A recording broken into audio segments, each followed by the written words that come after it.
అమరశిల్పి అయ్యాడో బేలూరు, హలిబేడు దేవాలయాల శిల్పాలు చూస్తే మనకు అర్థమవుతుంది. మనకు తెలిసినంత వరకు ఒక శిల్పం అంటే ఒక దేవతామూర్తి అవయవాలన్నీ సక్రమంగా రూపొందించి చుట్టూ ఒక ఆర్చి లాంటిది పెట్టేస్తే సరి, ఇక శిల్పం పూర్తయినట్టే.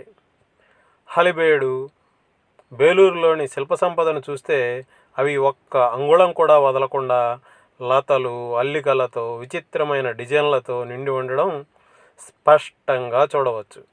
ఆ స్త్రీమూర్తుల మెడలో అలంకరించిన హారాలు, చెవిరింగుల్లోని పూసలతో సహా చేతివేళ్లకు ఉండే గోళ్లను, ఆఖరికి జుట్టు కొప్పులోని వెంట్రుకలను కూడా శిల్పంలో స్పష్టంగా చూపించడం అంటే మనుషులకు ఎవరికైనా సాధ్యమయ్యే పనే కాదు.